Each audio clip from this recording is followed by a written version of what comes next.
ભલા ભાઈ બહેનો, આપણે અંધકારના નિષ્ફળ કાર્યો સાથે સંગત માણવાની અને રાખવાની નથી. જો આપણે ઈસુને અનુસરતા નથી, ઈસુને માર્ગમાં ચાલતા નથી, તો આપણે અંધકારમાં ચાલીએ છીએ એ જાહેર થાય છે.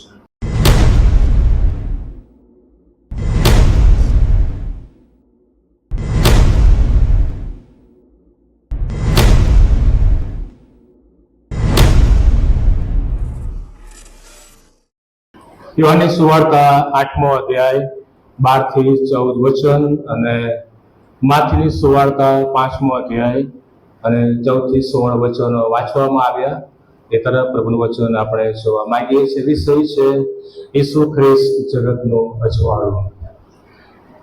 ભલા ભાઈ બહેનો, ઈશ્વરનું વચન કે જે આપણને મળ્યું છે, ઈશ્વરનું વચન એ સત્ય છે, ઈશ્વરનું વચન અનંતકાળી છે અને ઈશ્વરનું વચન એ આપણને નવું જીવન આપે છે.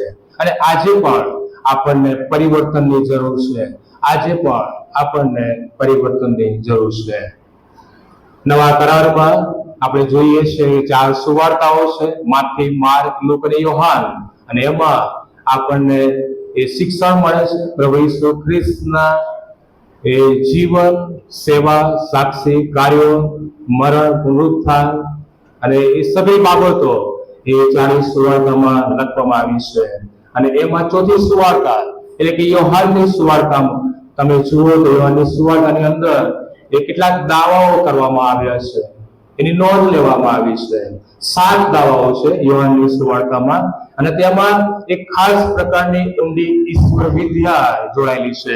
ઊંડી ઈશ્વર વિદ્યા એમાં સમાયેલી છે. અને પ્રભુ ઈસુ ખ્રિસ્તે જે દાવાઓ માણસની વિવિધ જરૂરિયાતના સંદર્ભમાં ઉચ્ચાર્યા, પ્રભુ ઈસુ ખ્રિસ્તે જે દાવાઓ મનુષ્યની વિવિધ જરૂરિયાતના સંદર્ભમાં એ ઉચ્ચાર્યા છે અને તમામ બાબતો માટે ઈશ્વર એ પૂરતાપણું છે. ઈશ્વર પૂરતાપણું છે અને એ વચન દ્વારા એ પુરવાર કર્યું છે. અને તેમના દાવાને ગ્રીક ભાષામાં એગો એમી તરીકે ઓળખવામાં આવે છે. ભલા ભાઈ બહેનો, આ દાવાઓ એ ઈશ્વરનો ખાસ પ્રકારનો અધિકાર એ જણાવે છે, ખાસ પ્રકારનો અધિકાર એ જાહેર કરે છે. આ દુનિયામાં તમે જુઓ તો ભલાઈ અને ભૂંડાઈ અને એ બંને વચ્ચે સંઘર્ષ રહેલો છે. ભલાઈ અને ભૂંડાઈ વચ્ચે એ હંમેશા સંઘર્ષ રહેલો છે. દુનિયાના તમામ મહાન ધર્મોમાં ભલાઈને પ્રકાશની સાથે અને ભૂંડાઈને અંધારાની ઉપમા આપવામાં આવી છે. બાઇબલમાં તમે જુઓ તો બાઇબલમાં લખવામાં આવ્યું છે કે અજવાળું થાવ, અને એ વચન પ્રમાણે ઉત્પત્તિની એ શરૂઆત થઈ અને કરવામાં આવી. અજવાળું થાવ અને થયું. ખાલી માત્ર શબ્દથી કહેવામાં આવ્યું. ઈશ્વરે કહ્યું કે થાવ અને ઉત્પન્ન થયું, સર્જન થયું, અને એ પ્રમાણે કહેવામાં આવ્યું કે અજવાળું થાવ અને અજવાળું થયું. બાઇબલના છેલ્લા પેજ પર એ પ્રથમ પેજની વાત આપણે કરી, અજવાળું થાવ અને થયું. હવે બાઇબલના છેલ્લા પેજ પર તમે જુઓ તો બાઇબલના છેલ્લા પેજ પર આનંદદાયક સમાચાર આપણને મળે છે. ખુશીના, આનંદના સમાચાર આપણને મળે છે કે ત્યાં લખ્યું છે કે ત્યાં રાત થશે નહીં. ત્યાં રાત થશે નહીં. ભલા ભાઈ બહેનો, માણસ લાંબા સમય સુધી વ્યર્થ અને નકામો પ્રયત્ન કરી રહ્યો હતો. માણસ લાંબા સમય સુધી વ્યર્થ અને નકામો પ્રયત્ન કરી રહ્યો હતો. છેવટે એક વ્યક્તિ આવ્યો કે જેમ માણસ કદી બોલ્યો નહોતો અને તેમ એ બોલ્યો. અને જે વ્યક્તિએ મહાન મોટા કાર્યો કર્યા કે જે માણસ ના કરી શકે, એ વ્યક્તિએ મહાન અને મોટા કાર્યો કર્યા. હા, એ થોડો સમય આ પૃથ્વી પર રહ્યો, થોડો સમય એ પૃથ્વી પર રહ્યો અને થોડા સમય દરમિયાન એ વ્યક્તિએ પોતાના માટે અજાયબ જેવા એ દાવાઓ કર્યા અને ઉચ્ચાર્યા. અને એ વ્યક્તિ પ્રભુ ઈસુ ખ્રિસ્ત, મારો તમારો પ્રભુ, એમણે દાવો કર્યા અને કહ્યું કે હું જીવનની રોટલી છું, હું જગતનો અજવાળો છું. એમણે દાવા કર્યા કે હું જીવનમાં બેસવાનું બારણું છું, હું ઘેટાનું બારણું છું, હું ઉત્તમ ઘેટા પાળક છું, હું પુનરુત્થાન તથા જીવન હું છું, હું માર્ગ, સત્ય અને જીવન છું. હું ખરો દ્રાક્ષાવેલો છું. હું છું એ દાવો એ વ્યક્તિએ કર્યો જે માણસ ના કરી શકે એવું કાર્ય એણે કર્યું. એ બોલ્યા અને દાવો કર્યો. ભલા ભાઈ બહેનો, અજોડ દાવા એ પ્રભુ ઈસુ ખ્રિસ્તે કર્યા જે યોહાનની સુવાર્તામાં આપણને મળે છે. અને પ્રભુ ઈસુ ખ્રિસ્તના દાવાઓ અને એ સંદર્ભમાં તમે જુઓ તો પહેલી બાબત કે ત્યાં જે આપણે જોઈએ છે જગતનો જુવાળો હું છું પ્રભુ ઈસુ ખ્રિસ્ત કહે છે એ આપણે જોવા માંગીએ છીએ. પહેલી 3 સુવાર્તા તમે જુઓ, અભ્યાસ કરો તો પહેલી 3 સુવાર્તામાં આ દાવાઓ આ જ શબ્દોમાં મળતા નથી.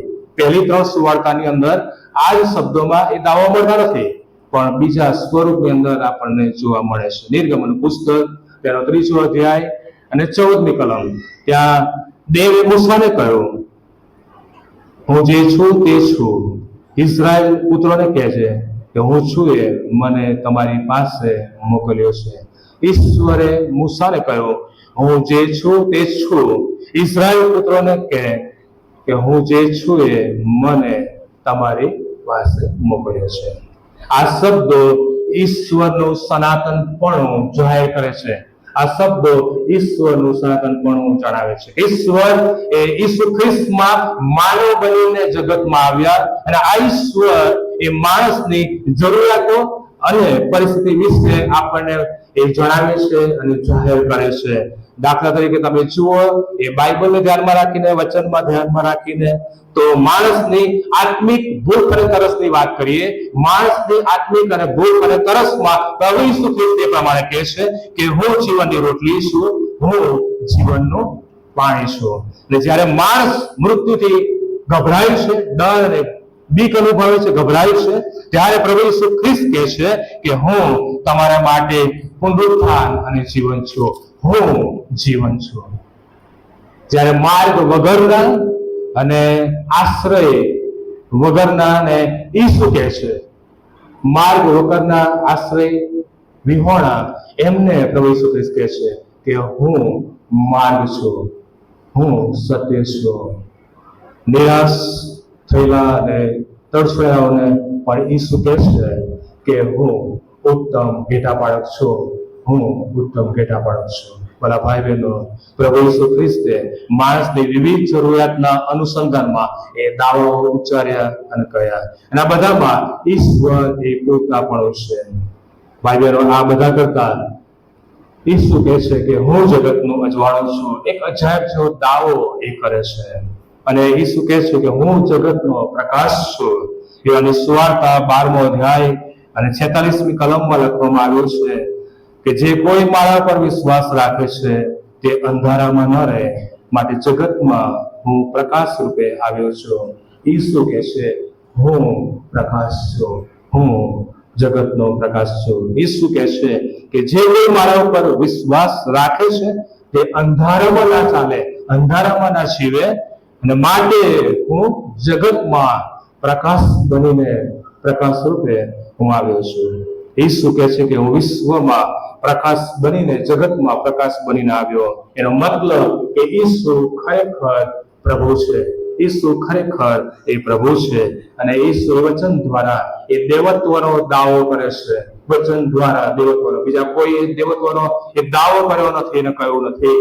માત્ર ને માત્ર પ્રભુ ઈસુ ખ્રિસ્ત કહે છે કે હું એ છું, હું દેવનો પુત્ર છું, હું ઈશ્વર છું. એ વચન દ્વારા જણાવે છે અને દાવો કરે છે. વાલા ભાઈ બહેનો, આ વાત સાંભળીને લોકોના મન ઉપર ત્યારે કેવી અસર થઈ હશે જ્યારે એક દાવા ઉચ્ચાર્યા, જ્યારે પ્રભુ એ પ્રમાણે કહે છે અને બોલે છે કે હું જગતનો અજવાળો છું, ત્યારે આ લોકોએ સાંભળ્યું ત્યારે લોકોના મન ઉપર કેવી અસર થઈ હશે, વિચારો.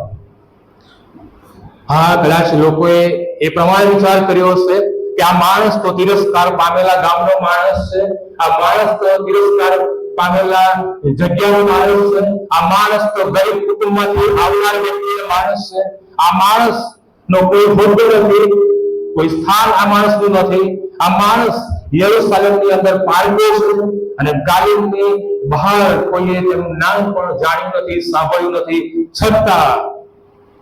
છતાં ઇઝરાયલના ઇતિહાસની સામે, ગ્રીસની અચોડ કેળવણીની સામે અને રોમના ભવ્ય અને સર્વ વૈભવની સામે ઈસુ પોતાને માટે દાવો કરે છે કે હું જગતનું અજવાળું છું, હું જગતનો પ્રકાશ છું.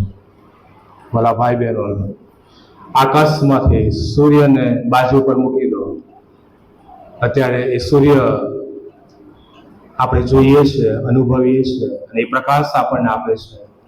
આકાશમાંથી સૂર્યને લઈ લેવામાં આવે તો તેની જગ્યાએ કોઈ પૂરી શકાય નહીં, મૂકી શકાય નહીં.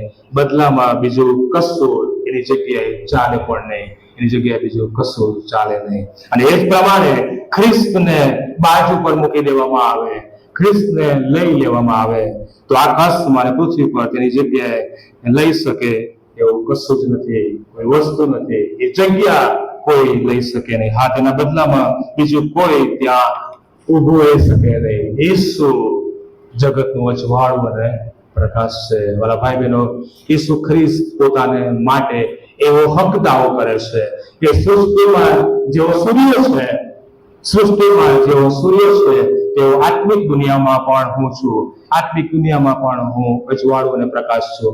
ઈસુ કહે છે જગતનો ઉદ્ધાર કરવાનો એકલા મારા હાથમાં છે, લોકોનું તારણ કરવાનું એ મારા હાથમાં છે. ભલા ભાઈ બહેનો, ઈસુ ખરેખર જગતનું અજવાળું છે. અબ્રાહમ લિંકન વિશે તમે જુઓ, મધર ટેરેસા, આ બધાને આપણે જાણીએ છીએ, ખબર છે, એ નામ આપણે સાંભળ્યા છે. અને મધર ટેરેસા, લિંકન એ સુધીના બધા જ ઈસુના માર્ગને જાણતા હતા, માર્ગમાં ચાલતા હતા અને તેમના પ્રકાશમાં ચાલ્યા છે, તેમના પ્રકાશમાં તેઓ ચાલ્યા છે. ભલા ભાઈ બહેનો, ઈસુ આપણા જીવનમાં એ પ્રકાશ લાવનાર પ્રભુ છે. અને માટે પાઉલ પ્રેરિત એ પત્રમાં કહે છે, એફેસસ પત્રમાં પાઉલ કહે છે કે પ્રકાશમાં તમે ચાલો, તમે પ્રકાશમાં ચાલો. એક સમય આપણે પણ ભલા ભાઈ બહેનો અંધકારમાં હતા, એક સમય આપણે પણ અંધકારમાં ખોવાયેલા હતા, પણ એ પ્રભુ ઈસુ ખ્રિસ્તના આવવાથી, પ્રભુ ઈસુ ખ્રિસ્ત આપણને મળ્યા, પ્રભુ ઈસુ ખ્રિસ્તના મળવાથી દુનિયાના માલિકનો પ્રકાશ આપણા ઉપર પથરાયો, દુનિયાના માલિકનો પ્રકાશ આપણા ઉપર આવ્યો. અને દુનિયાના માલિકનો પ્રકાશ મળવાથી આપણું બદલાવ થયું, તારણ થયું, આપણો ઉદ્ધાર થયો, આપણું નવીનીકરણ થયું. મિત્રો, અંધકાર એ દુષ્ટ છે અને પ્રકાશ એ ભલાઈ અને સત્ય છે. પ્રકાશ ભલાઈ અને સત્ય છે. આવો આપણે પ્રકાશના સંતાનોને ઘટે તેમ ચાલીએ. ઈસુના આ દાવાને યોહાનની સુવાર્તા 7મો અધ્યાય સાથે સીધો સંબંધ છે. ઈસુના આ દાવાને યોહાનની સુવાર્તા 8મા અધ્યાયમાં લખ્યું છે કે હું જગતનો અજવાળું છું, પણ યોહાનની સુવાર્તા 7મો અધ્યાય તમે વાંચો તો 7મા અધ્યાયમાં માંડવા પર્વ પ્રસંગે પ્રભુ ઈસુ ખ્રિસ્તને યરુશલેમમાં આપણે જોઈએ છે. માંડવા પ્રસંગે, માંડવા પર્વ એ યહૂદીઓનું બહુ મોટું પર્વ હતું. માંડવા પર્વ યહૂદીઓનું બહુ મોટું પર્વ. મિસ્રની ગુલામીમાં ઇઝરાયલ પ્રજા અને એ છૂટ્યા બાદ અરણ્યની 40 વર્ષની એ ભાગદોડ રખડામણ દરમિયાન ઈશ્વરે તેમનું અજય રક્ષણ કર્યું, એમની સલામતી ઈશ્વર બન્યા અને તેની યાદમાં તેઓ આ માંડવા પર્વ પાડતા હતા, ઉજવણી કરતા હતા. અને પર્વની ઉજવણીના ભાગરૂપે તેઓ મંદિરને એ દીવાઓથી શણગારતા હતા, સજાવતા હતા. અને એમ કરીને એ અંધકાર દૂર કરવાનો તેઓ પ્રયત્ન કરતા હતા. અને માટે પ્રભુ ઈસુ ખ્રિસ્ત એ ત્યાં જણાવે છે, કહે છે કે મારા પર વિશ્વાસ કરવાથી આત્મિક અંધકાર તમારો દૂર થશે. મારા ઉપર ભરોસો કરવાથી, મારા ઉપર વિશ્વાસ રાખવાથી એ આત્મિક અંધકાર દૂર થઈ જશે. ભલા ભાઈ બહેનો, અંધકાર આપણે જાણીએ છીએ કે પાપની નિશાની છે. અંધકાર એ આત્મિક મૃત્યુની નિશાની છે. અંધકાર આપણને ગમતો નથી, આપણે પ્રકાશ આપણને જોઈએ છે. અને એ જ બાબત પ્રભુ ઈસુ ખ્રિસ્ત કહે છે કે હું છું, હું જગતનો અજવાળું, તમે મારી પાસે આવો. ભલા ભાઈ બહેનો, આપણે અંધકારના નિષ્ફળ કાર્યો સાથે સંગત માણવાની અને રાખવાની નથી. જો આપણે ઈસુને અનુસરતા નથી, ઈસુને માર્ગમાં ચાલતા નથી, તો આપણે અંધકારમાં ચાલીએ છીએ એ જાહેર થાય છે. અંધકાર ક્યાં છે ભાઈ બહેનો? અંધકાર ક્યાં છે? અંધકાર એ જગતમાં છે અને અંધકાર એ આપણા હૃદયમાં છે. અને માટે ઈસુ કહે છે કે એ તમે અંધકારમાંથી બહાર આવો. ઈસુ જણાવે છે કે મારા પર વિશ્વાસ કરો અને એ આત્મિક તમે અજવાળું પ્રાપ્ત કરો કે હું જગતનું અજવાળું છું. ઈસુ કહે છે કે તમે મને સ્વીકારો, જેથી કરીને તમે નાશ પામશો નહીં, તમને જીવન મળશે અને જીવન આપવા માટે હું આવ્યો છું. ભલા ભાઈ બહેનો, જગતનું અજવાળું એવા નામવાળું ચિત્ર તમે જોયું હશે. જગતનું અજવાળું એવા નામવાળો ફોટો તમે જોયો હશે, ચિત્ર તમે જોયું હશે. અને એ ચિત્રમાં એક ખ્રિસ્ત, પ્રભુ ઈસુ ખ્રિસ્ત હાથમાં ફાનસ રાખીને બંધ બારણાની આગળ ઉભો રહેલો તમે કદાચ એ ચિત્ર તમે જોયું હશે, જોવા મળ્યું હશે. મારા ભાઈ બહેનો, ચિત્ર કળાને માટે કદાચ પેલી ફાનસની જરૂર પડી હોય એ દર્શાવવાને અને એનો ખુલાસો કરવાના માટે, પણ ખરેખર સત્ય એ છે કે અજવાળો પ્રભુ ઈસુ ખ્રિસ્ત પોતે છે. અજવાળો પ્રભુ ઈસુ ખ્રિસ્ત પોતે છે. હા, આ અજવાળું સાર્વત્રિક છે. આ અજવાળું એ બધાને માટે છે. આપણે ભૂતકાળમાં અંધકારના લોક તરીકે હતા અને ઈશ્વરે આપણને તેમાંથી બહાર કાઢ્યા, પસંદ કર્યા, અને માટે પ્રભુ કહે છે કે પ્રકાશના સંતાનોને ઘટે તેમ તમે ચાલો. બીજા પ્રસંગે માથીની સુવાર્તા તેનો 5મો અધ્યાય અને એ વચનમાં જેમ આપણે વાંચી ગયા પ્રમાણે લખવામાં આવ્યું છે કે તમે જગતનું અજવાળું છો. બીજા પ્રસંગે ખ્રિસ્તે પણ એમ કહ્યું કે તમે જગતનું અજવાળું છો. માથીની સુવાર્તા 5મો અધ્યાય પ્રભુ ઈસુ ખ્રિસ્ત કહે છે કે તમે જગતનું અજવાળું છો.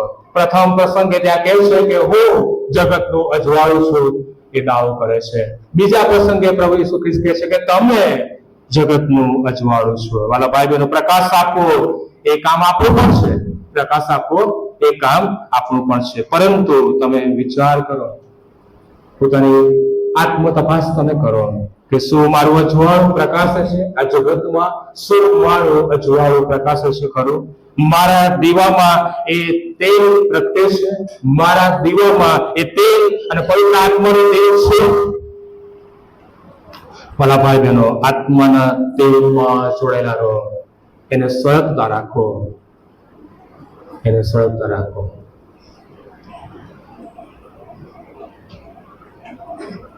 એકવાર એક મુસાફર મુસાફરી કરી રહ્યો હતો. એકવાર એક મુસાફર એ મુસાફરી કરતા આગળ વધી રહ્યો હતો. મુસાફરી કરતા કરતા એક માટીનો લોંદો તેના જોવામાં આવ્યો. એની નજર ત્યાં પડી. માટીનો લોંદો એને જોવામાં આવ્યો. એ માટીના લોંદા પર એ મુસાફરનું ધ્યાન ચોટ્યું. એ મુસાફરનું ધ્યાન ત્યાં જાય છે. જોકે એકદમ એ માટીના લોંદા ઉપર એનું ધ્યાન ના જાય, પણ તેની જે સુગંધ હતી એ સુગંધ સારી આવતી હતી. એની જે સ્મેલ હતી, સુગંધ હતી, સુગંધ સારી આવતી હતી. એના માટે મુસાફર ત્યાં ઉભો રહે છે, થોભે છે. મુસાફરે એ લોંદાને પૂછ્યું, એની સાથે વાતચીત કરે છે. મુસાફર એ લોંદાને પૂછે છે, તું છે શું? લોંદાને પૂછવામાં આવે છે કે ભાઈ તું છે શું? શું તું કોઈ અત્તર છે? શું તું કોઈ અત્તર છે કે જે આ માટીનું રૂપ ધારણ તે કર્યું છે? માટીના લોંદાએ આ મુસાફરને કહ્યું, જવાબ આપ્યો કે ના, હું તો ફક્ત માટી છું, માટીનો લોંદો છું. હું ફક્ત માટીનો લોંદો છું. અને ત્યારે મુસાફરે એ પૂછ્યું કે જો એમ હોય, મુસાફરે પૂછ્યું કે જો એમ હોય તો આ તારી સુવાસ ક્યાંથી? જો એમ હોય તો આ તારી સ્મેલ, આ સુવાસ ક્યાંથી? લોંદાએ એ મુસાફરને કહ્યું, જવાબ આપ્યો કે હું ગુલાબની સાથે રહ્યો છું તેથી. હું ગુલાબની સાથે રહ્યો છું તેથી. ભલા ભાઈ બહેનો, આપણે માણસોમાં જાત જાતની સુંદરતાને જોઈએ છીએ. માણસોમાં જાત જાતની સુંદરતાને નિહાળીએ છીએ, પણ ખરી સુંદરતા એ સુંદર સ્વભાવથી પ્રગટ થાય છે. ખરી સુંદરતા એ ખરા સ્વભાવથી એ જાહેર થાય છે, જોવા મળે છે. બહારથી બધું જ સારું હોય, બહારથી ખ્યાલ ના આવે, એ બધું અંદર હોય, બરોબર? બહારથી બધું જ સારું હોય, પણ અંદરની બાજુ જો શેતાની સ્વભાવ હોય તો એ સુંદરતા શા કામની? જો અંદર એ શેતાની સ્વભાવ હોય તો સુંદરતા શા કામની? એ સારોનના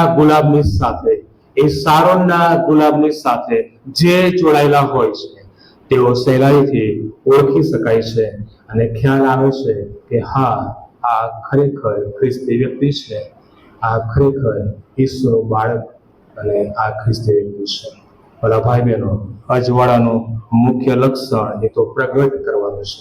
અજવાળું આપવાનું કાર્ય છે. ઈશ્વર એમ જ કરતા હતા. એમની સેવા દરમિયાન એ કાર્ય તેમણે કર્યું છે, પ્રગટ કર્યા છે, ઈશ્વરને પ્રગટ કર્યા છે. જે પણ કર્યું પોતા દ્વારા એમણે કર્યું નથી અને કહ્યું છે હું અને બાપ એક છીએ અને હું જે પણ કરું છું એ પિતા વગર કરતો નથી. પિતા મને કહે છે એ પ્રમાણે હું કરું છું. ઈસુ એમ જ કરતા હતા. હજી પણ ઈસુ એ કરી રહ્યા છે. જે ઈસુ સાથે સંગત રાખે છે, સંગતમાં જોડેલા છે, સંગત રાખે છે, તેમને પણ આજે ઈસુ એ પ્રકાશિત કરે છે. ઈસુ કહે છે કે હું જગતનું અજવાળું છું અને ઈસુ એમ પણ કહે છે કે તમે જગતનું અજવાળું છો. બંને વાત તદ્દન સત્ય છે. ખ્રિસ્ત જગતનું અજવાળું છે અને તેના તરફ બીજાઓને લાવવા માટે પ્રભુ ઈસુ ખ્રિસ્ત એ મારો તમારો ઉપયોગ કરવા માંગે છે. આપણે જાતનું અર્પણ પ્રભુને કરીએ. પ્રભુ આપણો ઉપયોગ કરવા માંગે છે કે કરીને આપણા જીવન દ્વારા એ પ્રકાશ, આપણા જીવન દ્વારા એ અજવાળું ફેલાય. આપણું અજવાળું એ સારા કાર્યો દ્વારા પ્રકાશે છે અને આપણા અજવાળાથી અને આપણા કાર્યોથી માત્ર ને માત્ર પ્રભુ ઈસુ ખ્રિસ્તને મહિમા મળે તે જરૂરી છે. ભલા ભાઈ બહેનો, પ્રભુનું આગમન નજીક છે, માટે આવો આપણે બધા વ્યવસ્થિત થઈએ, આપણી આત્મ તપાસ કરીએ, આપણી જાતને પ્રશ્ન પૂછીએ કે શું આપણે અજવાળાની પાછળ ચાલીએ છીએ? શું હું એ અજવાળાની પાછળ ચાલું છું? આવો આપણે પ્રકાશમાં ચાલવાના પ્રયત્નો કરીએ. જગતને માટે આપણે દીવાદાંડી સમાન બનીએ અને જગતને માટે, બીજાઓને માટે જ્યોતિઓ સમાન આપણે બનીએ અને સાથે બીજાઓને માટે આપણે પ્રકાશિત બનીએ. પ્રભુ એ કરવાને માટે કૃપા આપે. પ્રાર્થનામાં જોડીએ. પ્રાર્થના. પ્રભુ, અમે તમારો આભાર માનીએ છીએ અજેબ જેવા વચન માટે. પ્રભુ, તમે કહ્યું અને દાવો કર્યો કે હું જગતનું અજવાળું છું. બીજા પ્રસંગે તમે કહ્યું કે તમે જગતનું અજવાળું છો. બંને વાત સત્ય છે. હવે પ્રભુ, તમે પોતે પ્રકાશ છો અને પ્રભુ પાવતે કહે છે કે પ્રકાશના સંતાનોને કાઢે તેમ ચાલો. અને બીજા પ્રસંગે તમે કહ્યું છે કે તમે જગતનું અજવાળું છો. પ્રભુ, તમે અમને અંધકારમાંથી પ્રકાશમાં લાવ્યા કે જેથી કરીને પ્રભુ અમે એ પ્રકાશરૂપ બનીએ. આ જગતમાં પ્રભુ અમે બીજાઓને માટે અજવાળા સમાન બનીએ. એને માટે પ્રભુ તમે અમારો ભરપૂરીપણાનો ઉપયોગ કરો અને પ્રભુ એ વચન પ્રમાણે જીવન જીવવાના કાર્ય કરવા સહાય મદદ કરો. પ્રાર્થના પ્રભુ ઈસુ ખ્રિસ્તના નામમાં. આમેન.